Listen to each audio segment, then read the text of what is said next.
नमस्कार दोस्तों, आज इस वीडियो में मैं आपको सुनाऊंगी हलषष्ठी व्रत में कही जाने वाली या सुनी जाने वाली 6 कहानियाँ। तो भाद्रपद माह के कृष्ण पक्ष की जो छठी तिथि होती है, उसी तिथि को भगवान श्री कृष्ण के ज्येष्ठ भ्राता श्री बलराम जी के जन्मोत्सव के रूप में मनाया जाता है। इसी दिन बलराम जी का जन्म हुआ था। तो जो पहली कथा है वो इस प्रकार से है। प्राचीन काल में एक ग्वालिन थी। उसका प्रसव काल अत्यंत निकट था। एक ओर वो प्रसव से व्याकुल थी, तो दूसरी ओर उसका मन गौर रस यानी दूध और दही बेचने में लगा हुआ था। उसने सोचा कि यदि प्रसव हो गया तो ये गाय का जो दूध है वो ऐसे ही पड़ा रहेगा और खराब हो जाएगा। यह सोचकर उसने दूध दही के घड़े सिर पर रखे और बेचने के लिए चल दी। किंतु कुछ दूर चलने पर ही उसे असहनीय प्रसव पीड़ा हुई। वो एक पेड़ की ओट लेकर वहां पर चली गई और कुछ समय बाद उसने एक बच्चे को जन्म दिया।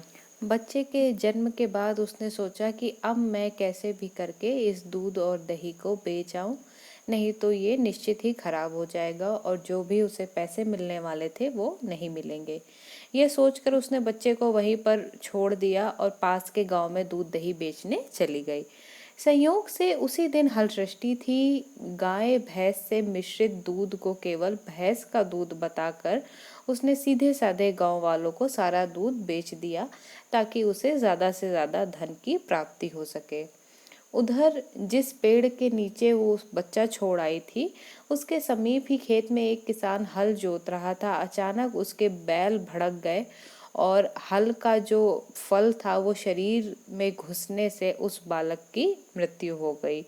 इस घटना से वो किसान बहुत दुखी था, फिर भी उसने हिम्मत और धैर्य से काम लिया और उसने पेड़ से बच्चे को उठाया और उसके पेट में टाके लगाए और उसे फिर वहीं पर छोड़कर चला गया।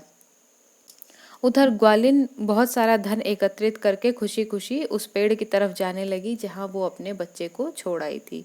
जब वो पेड़ के पास पहुंची तो उसे समझते देर नहीं लगी कि यह सब उसके पाप की सजा है। वो सोचने लगी कि यदि मैंने झूठ बोलकर गाय का दूध न बेचा होता और गांव की स्त्रियों का व्रत नष्ट न किया होता, भंग न किया होता, तो मेरे बच्चे की यह दशा न होती। अतः मुझे लौटकर ये बातें गांव वालों को बताकर प्रायश्चित करना चाहिए। क्योंकि दोस्तों उस दिन हल षष्ठी का व्रत था और षष्ठी के व्रत में गाय का दूध और घी दही ये सारी चीज़ें खाना मना होती हैं। और ग्वालिन सबको झूठ बोलकर कि ये भैंस का है, गाय का ही बेच आई थी धन के लालच में। तो जब वो वापस गई, गली गली घूम कर वो सबको बताने लगी कि उसने गाय का दूध ही बेचा है, अगर अभी तक आपने पूजा नहीं करी हो, सारी महिलाओं से कहने लगी, तो आप उसको मत खाइए, उसका इस्तेमाल मत करिए। तब स्त्रियों ने जब उसकी सारी परिस्थिति जानी कि बच्चे के लिए वो ज़्यादा धन इकट्ठा करने के लिए उसने ऐसा किया और जब वापस लौट के गई तो बच्चा मृत हो गया, तो जितनी भी गांव की स्त्रियां थीं उन्होंने उसे माफ कर दिया, क्षमा कर दिया और आशीर्वाद दिया। साथ ही साथ ग्वालिन को बोला कि तुम माता हलषष्ठी से भी क्षमा मांगो, क्योंकि हम सब आज उन्हीं का व्रत हैं और तुम उनसे अपने इस अपराध की क्षमा मांगो, साथ ही साथ अपने पुत्र की आयु का वरदान भी मांगो। ग्वालिन ऐसा ही करती है। महिलाओं के कहने पर वो माता हलषष्ठी से क्षमा मांगती है और अपने पुत्र के स्वस्थ हो जाने की कामना करती है। ये सारी चीज़ें करने के बाद जब ग्वालिन उस पेड़ पे पहुंचती है जहां वो बच्चे को छोड़ आई थी, तो उसके आश्चर्य का ठिकाना नहीं रहता। उसका पुत्र जीवित अवस्था में वहां पर पड़ा होता है। तो इसी प्रकार से हल षष्ठी के दिन गाय का दूध और दही खाना वर्जित होता है। सिर्फ भैंस का ही दूध, दही और घी का इस्तेमाल किया जाता है। बोलो छठ मैया की जय। दूसरी कथा है बलराम जी के जन्म की। जब कंस ने अपनी बहन देवकी को कारागार में बंद कर दिया और उसके 6 पुत्रों की हत्या कर दी, उसके बाद एक बार नारद ऋषि देवकी माता से मिलने आए। तो कंस की आज्ञा लेकर जब नारद ऋषि माता देवकी से मिलने गए, तो माता देवकी ने अपना दुख भगवान नारद के सामने रखा और कहा कि किस प्रकार से कंस ने उनके 6 पुत्रों की हत्या कर दी है और अब उनसे ये और बर्दाश्त नहीं होता, ये कष्ट और नहीं सहा जाता, जो संतान के विच्छोह का कष्ट है वो नहीं सहा जाता। इस पर नारद जी ने उन्हें बोला कि क्यों नहीं आप षष्ठी का व्रत करती हैं, षष्ठी तिथि का व्रत करती हैं, और इस तरीके से जो आपके गर्भ में संतान है वो सुरक्षित रहेगी। माता देवकी नारद ऋषि के कहने के अनुसार षष्ठी तिथि का व्रत करने लगती हैं, और तब नारद जी योग निद्रा की सहायता से जो देवकी का गर्भ था वो माता रोहिणी के गर्भ में स्थापित करा देते हैं। इस प्रकार से ये गर्भ 6 माह माता देवकी और फिर 3 माह माता रोहिणी के गर्भ में रहता है, और फिर षष्ठी तिथि के दिन ही इस बच्चे का जन्म होता है। ये बालक होता है बलराम, जो श्री कृष्ण के बड़े भाई के रूप में जाने जाते हैं। तो इसीलिए बलराम जी का जन्मोत्सव हल षष्ठी के दिन मनाया जाता है। हल षष्ठी का जो व्रत था देवकी जी उसके बाद भी करती रहीं, और कहते हैं षष्ठी व्रत के करने की वजह से ही भगवान श्री कृष्ण भी सुरक्षित उन्होंने इस धरती पर जन्म लिया, और सुरक्षित वो नंद बाबा के यहाँ पहुँचे, और बाद में बड़े होकर श्री कृष्ण जी ने कंस का वध किया। बोलो षष्ठी मैया की जय। तीसरी कथा। चंद्रव्रत नाम के राजा थे एक राज्य में, जिन्होंने अपने राज्य में तालाब को खुदवाया था, परंतु उसमें जल हमेशा ही सूख जाता था। वहां से निकलने वाले राहगीर हमेशा ही उस सूखे हुए तालाब को देखकर राजा को खरी खोटी सुनाते थे और वहां से गुजर जाते थे। राजा इससे बहुत परेशान थे। उन्होंने बहुत सा धन लगाया तालाब के संरक्षण में, परंतु कभी भी वो तालाब हरा भरा नहीं हुआ। इसके बाद राजा ने राजगुरुओं को बताया कि तालाब क्यों नहीं हरा भरा होता, क्या इसके लिए उपाय कर सकते हैं। तो राजगुरुओं ने बोला कि जो तालाब है उसे बलि चाहिए। राजा ने कहा कि किसकी बलि चाहिए। इस पर उन्होंने उत्तर दिया कि राजकुमार की बलि चाहिए, उसके बाद जो तालाब है वो हमेशा हरा भरा रहेगा। राजा का एकमात्र पुत्र था, और राजा ने ये सुनते ही इस बात से मना कर दिया कि नहीं, मैं अपने पुत्र की बलि नहीं दे सकता हूँ, कोई और उपाय हो तो बताइए।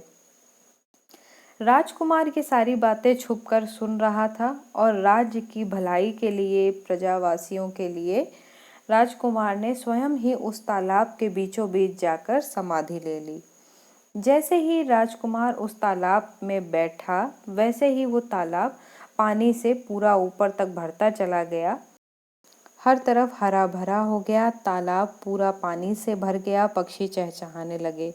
इधर जब राजा रानी को ये बात पता चली तो वो शोक से व्याकुल हो गए, और तालाब पे जाकर वो शोक करने लगे, बहुत रोने लगे। रानी बहुत समय फिर बीमार रहने लगी, और तब जब राजा ने राजवैद्यों से सलाह ली तो उन्होंने रानी को बाहर ले जाने के लिए राजा से कहा, ताकि उनका हवा पानी बदल सके, उनका मन बहल सके, तो शायद उनकी तबीयत ठीक हो जाए।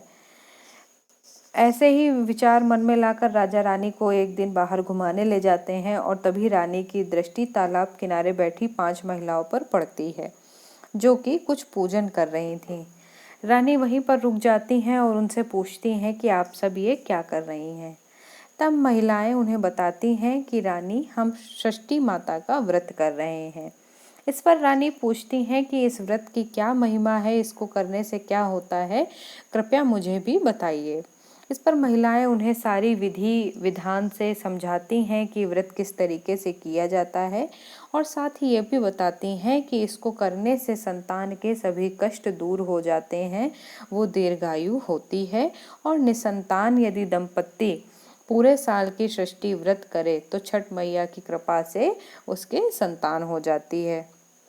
रानी ये सुनकर मन ही मन में इस व्रत को करने का संकल्प कर लेती है, और वर्ष में जितनी भी कृष्ण पक्ष की षष्ठी तिथियां आती हैं उन सभी को पूरी श्रद्धा से व्रत करती है, पूजन करती है। फिर जब भाद्रपद महीने की कृष्ण पक्ष की षष्ठी आती है तो राजा रानी दोनों विधिवत तालाब किनारे जाकर पूजा संपन्न करते हैं। पूजा संपन्न होने के बाद जैसे ही वो खड़े होकर छठी मैया की आरती करने लगते हैं, तो वो देखते हैं कि तालाब से राजकुमार जीवित वापस निकल आता है और ये देखकर तो पूरे नगर में जश्न मनाया जाता है।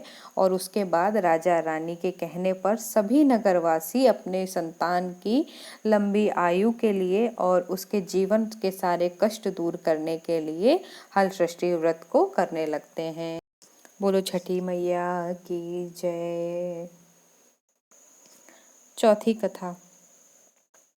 एक नगर में राजा सुभद्र अपनी पत्नी सुवर्णा और पुत्र हस्ती के साथ रहा करते थे। राजा के बच्चों को पालने पोसने के लिए धात्री माँ रहती थी, जो बच्चों का पालन पोषण देख रेख करती थी। राजकुमार हस्ती अपनी रानी माँ से ज़्यादा धात्री माँ से प्रेम करता था और यही कारण है कि एक दिन जब धात्री जो थी राजकुमार की, उसे गंगा स्नान के लिए जाना था, तो राजकुमार हस्ती भी जिद करने लगे कि मैं भी धात्री माँ आपके साथ गंगा स्नान के लिए चलूँगा। पहले तो धात्री ने उन्हें मना किया कि नहीं आप मत चलिए, परंतु जब बालक ज़्यादा जिद करने लगा तो धात्री ने कहा कि ठीक है, चलो मेरे साथ गंगा स्नान के लिए तुम भी चलो।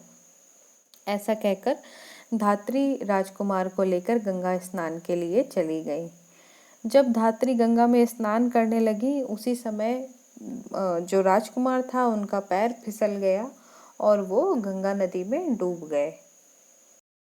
जब ये बात धात्री वापस जाकर राजा रानी को बताती है तो वो लोग शोक से बहुत व्याकुल हो जाते हैं और क्रोध में भरकर राजा आज्ञा देता है कि जो धात्री का पुत्र है उसे जलते हुए भार में झोंक दिया जाए, जिससे कि उसके भी मृत्यु हो जाए, क्योंकि राजा का ये मानना था कि राजकुमार हस्ती के डूबने की वजह धात्री माँ की लापरवाही है। और धात्री जो थी, धात्री माँ उन्हें देश निकाला दे देते हैं।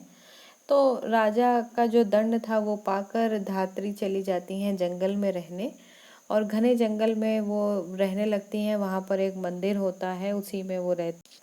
उस मंदिर में भगवान शंकर, माता पार्वती, गणेश जी और कार्तिकेय जी की मूर्तियाँ थीं।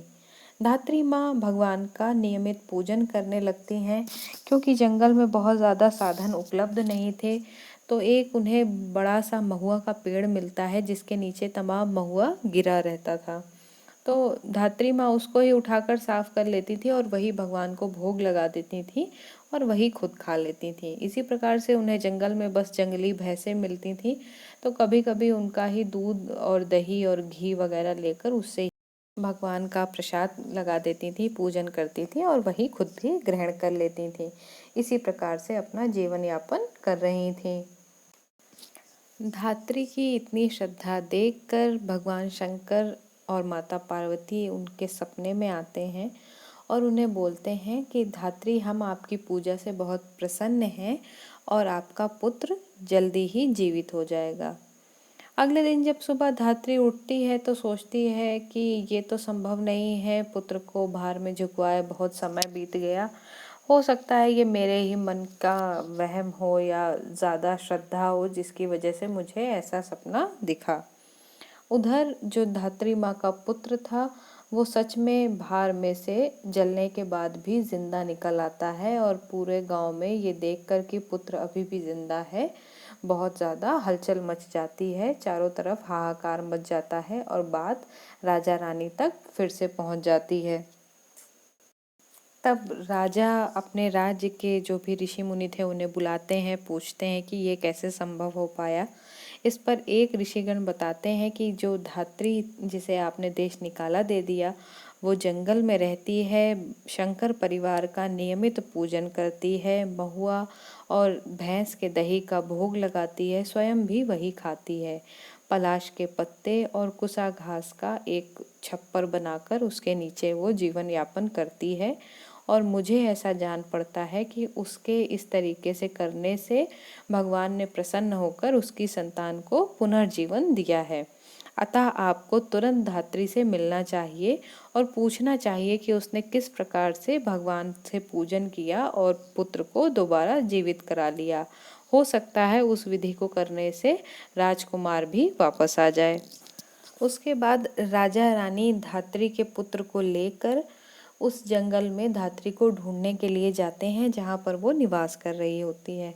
काफ़ी ढूंढने के बाद घने जंगल में धात्री देवी मिल जाती हैं, जो कि मंदिर के पीछे ही पलाश के पत्तों और कुशा घास से एक छप्पर बनाकर अपना जीवन यापन कर रही होती हैं। राजा उसके पुत्र को आगे करते हुए धात्री से मिलाते हुए पूछते हैं कि धात्री, हम भी जानना चाहते हैं कि तुमने ऐसे कौन से पूजा कर्म और पुण्य कर्म किए जिसको करने से पुत्र तुम्हारा जीवित हो गया। इस पर धात्री की माँ जो थी वो सारा व्याख्यान बताती हैं, साथ ही साथ ये भी बताती हैं कि वो हर माह के कृष्ण पक्ष की षष्ठी तिथि का व्रत किया करती थीं और बाकी अन्य दिन भी वो उसी प्रकार से भगवान को पहले भोग लगाती थीं और फिर उसी को खाकर अपना जीवन यापन कर रही थीं।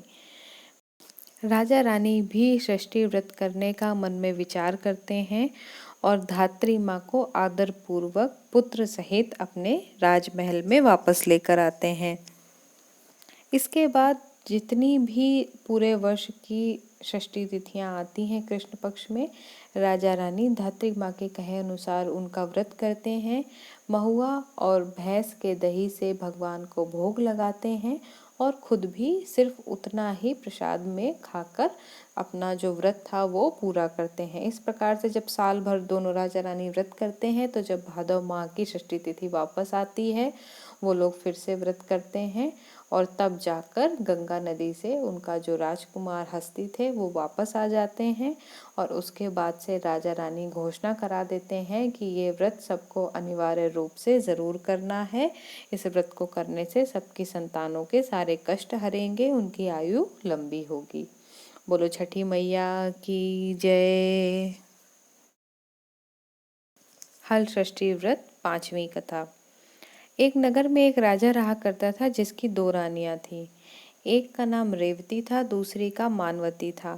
रेवती बड़ी रानी थी, उसके कोई संतान नहीं थी और इसीलिए राजा ने दूसरा विवाह कर लिया था। तो जो मानवती थी उनके दो पुत्र थे और इसी वजह से रेवती मानवती से बहुत ज़्यादा चिढ़ती थी। रेवती के कोई संतान नहीं थी, इस वजह से वो मानवती के पुत्रों को कई बार मारने के प्रयास करा करती थी और छल कपट भी बहुत करती थी। एक बार रेवती ने इसी प्रकार से मानवती से बोला कि मानवती, तुम्हारे घर से संदेश आया है, तुम्हारे पिता की तबीयत बहुत खराब है, तुम्हें तुरंत घर पे बुलाया है। ऐसा सुनकर कि पिता की तबीयत खराब है, मानवती तुरंत ही अपने घर जाने की तैयारी करने लगती है और अपने दोनों बच्चों को रेवती के पास सौंप देती है कि दीदी आप इनका ख्याल रखिएगा।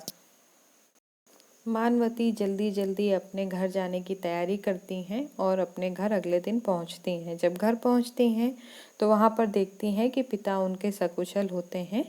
तब वो पिता से पूछती हैं कि अरे, आपने तो समाचार भिजवाया था कि आपकी तबीयत खराब है। इस पर पिता कहते, नहीं पुत्री, मैंने तो ऐसा समाचार तुम्हारे घर किसी के हाथों नहीं भिजवाया। तो फिर जब मानवती अपने माता पिता की कुशलता देखती हैं तो सोचती हैं कि चलो बालक छोटे हैं, मैं आज ही वापस लौट जाती हूँ। तो इस पर माता उनकी कहती हैं कि पुत्री, जब आ ही गई हो तो आज रुक जाओ, आज हल षष्ठी व्रत है, व्रत कर लो, पूजा कर लो और फिर कल पारण करके अपने घर को लौट जाना। इस पर मानवती अपनी माता की बात मानकर वहीं रुक जाती हैं और हल षष्ठी माता का व्रत करती हैं, विधिवत पूजन करती हैं और छठ मैया से प्रार्थना करती हैं कि उनके दोनों बालकों को हमेशा जो है लंबी आयु दें, कोई कष्ट ना आए और अगर जीवन में उनके मार्ग में कभी भी कोई कष्ट आए तो हमेशा छठ मैया उनके आगे ढाल की तरीके खड़ी रहें। इस प्रकार से प्रार्थना करती है, विधिवत व्रत करती है और फिर अगले दिन व्रत का पारण करके माता पिता से विदाई लेकर अपने घर को जाती है।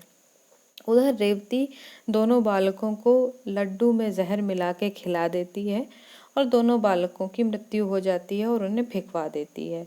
तो जब मानवती लौट कर जा रही होती हैं तो उसे जंगल में दोनों बालक खेलते हुए दिखते हैं। मानवती इतनी दूर बालकों को जंगल में खेलता देख बहुत ही मन में उसको आश्चर्य हो जाता है। जल्दी से दोनों बच्चों के पास जाती है, उनसे पूछती है कि तुम लोग इतनी दूर कैसे आए।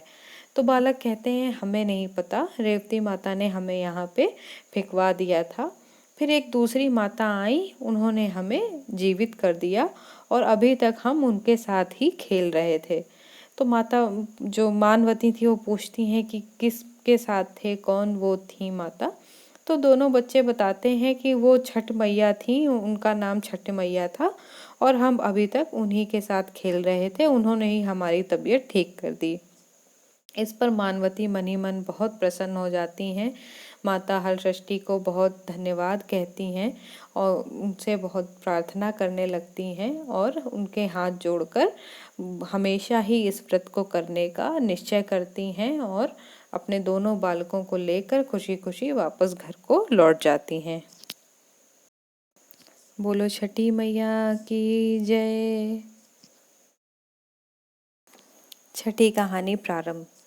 एक नगर में एक रानी अपने राजकुमार के साथ रहती है और उसी नगर में जो रानी थी उसके घर में कई दासियां थी, परंतु एक दासी जो उनकी बहुत खास थी वो अपने इकलौते पुत्र के साथ रहा करती थी। दासी का पुत्र और रानी का पुत्र दोनों साथ साथ खेलते थे और साथ साथ बड़े हो रहे थे। वहीं दासी राजमहल का कार्य करती थी, राजकुमार का भी ध्यान रखती थी। इसी तरीके से उनका जीवन व्यतीत हो रहा था। तो दासी अक्सर काम से कभी जंगल जाया करती थी लकड़ी लाने के लिए। एक बार इसी तरीके से जब वो बाहर गई तो जंगल में जाकर उसने देखा कि तालाब के किनारे कई सारी महिलाएं बैठी हुई हैं और वो पूजा कर रही हैं। दासी ने उनसे पूछा कि बहन, आप सब यहाँ पर क्या कर रही हैं। इस पर महिलाओं ने उसे उत्तर दिया कि वो सब छठी मैया का व्रत कर रही हैं, पूजन कर रही हैं। और तब दासी ने पूछा कि ये कौन होती हैं छठी मैया, क्या पूजन विधि है, क्या व्रत कथा है, प्रसाद क्या लगता है। सारी चीज़ें दासी ने उन महिलाओं से पूछी। महिलाओं ने भी दासी को अच्छे से सारी चीज़ें बताई, विधिवत किस तरीके से व्रत किया जाता है, सारी बातें प्रेम सहित दासी को बताई और कहा कि बहन, अब तुम यहाँ तक आ गई हो तो आज तुम कथा सुनकर ही जाओ और प्रसाद ग्रहण करके ही जाना। दासी का भी मन में ये भावना आ जाती है कि अब मैं भी ये व्रत किया करूँगी। वहीं पर बैठ जाती है, सारी पूजन विधि अच्छे से देखती है, सारी कथाएं सुनती है। बाद में छठी मैया से अपने पुत्र की लंबी आयु की कामना करती है और फिर प्रसाद खुद भी ग्रहण करती है। अपने पुत्र के लिए, रानी और राजकुमार के लिए भी प्रसाद लेकर वापस जाने लगती है। उधर जो राजकुमार होता है वो और दासी का पुत्र खेल रहे होते हैं। खेल खेल में झगड़ा हो जाता है जिसमें राजकुमार जो दासी का पुत्र था उसे ढकेल देता है और उससे जो दासी का पुत्र होता है उसकी मृत्यु हो जाती है। ये जानकर, ये देखकर रानी दुखी तो बहुत होती है, लेकिन फिर उसके मन में विचार आता है कि यदि दासी आ गई और वो ऐसे उसने देख लिया तो वो बहुत नाराज होगी और पता नहीं फिर वो क्या करेगी। ऐसा मन में विचार आने पर रानी जो दासी का पुत्र था उसे फौरन ही जलवा देती है और उसकी अस्थियां रख लेती है कि ठीक है, इसको हम बाद में गंगा जी में विसर्जित कर देंगे। उधर दासी खुशी खुशी पूजन के बाद प्रसाद लेकर घर आ रही होती है। आते आते उसे थोड़ा शाम हो जाती है, हल्का अंधेरा हो जाता है और उसी अंधेरे में वो देखती है कि उसका पुत्र झाड़ियों के पास खेल रहा है। वो पुत्र का हाथ पकड़ती है, उसे लेकर राजमहल आ जाती है। जब रानी ये दृश्य देखती है तो बिल्कुल आश्चर्यचकित हो जाती है, क्योंकि वो तो बच्चे की अस्थियां भी रखे हुए थी विसर्जित कराने के लिए और दासी जिंदा पुत्र हाथ पकड़कर लेकर आ जाती है। तो पहले तो रानी उसे बताती नहीं है कि उसके पीठ पीछे क्या हुआ है, बल्कि उससे ही पूछती है कि पूरा दिन तुम कहाँ गायब रही। इस पर दासी के मन में कोई इस तरीके के भाव होते नहीं है। वो अपनी सारी बात बताती है कि रानी, हम वहाँ गए, उस तरीके से महिलाएं वहाँ पूजा कर रही थी छठी मैया की, हमने भी पूजा करी और अपने पुत्र की लंबी आयु की कामना करी और उसके बाद प्रसाद ग्रहण किया और बच्चे के लिए और आप लोगों के लिए भी प्रसाद लेकर मैं आई हूँ। इस पर रानी जो थी वो बिल्कुल हतप्रभ हो जाती हैं, हाथ जोड़कर बैठ जाती हैं, दासी से क्षमा मांगने लगती हैं और कहती हैं कि अब से हम दोनों ही छठ मैया का व्रत ज़रूर करेंगे, क्योंकि आज उन्हीं के प्रताप से तेरा पुत्र जीवित है और तेरे साथ खड़ा है। तब रानी सारी बात विस्तार से दासी को बताती हैं कि किस प्रकार राजकुमार के ढकेलने से दासी के पुत्र की मृत्यु हो गई थी, और रानी ने तो उसके मृत शरीर को जलवा के उसकी अस्थियां भी अपने पास रख ली हैं गंगा नदी में विसर्जित कराने के लिए। फिर भी देखो, तुम्हारा पुत्र जीवित है और तुम्हारे साथ खेल रहा है। ये चमत्कार सिर्फ छठ मैया के व्रत का ही है, छठ मैया की ही ये महिमा है। और उस दिन के बाद से रानी और दासी हमेशा ही जो भादव माह की कृष्ण पक्ष की छठी तिथि आती थी उसका व्रत करने लगी।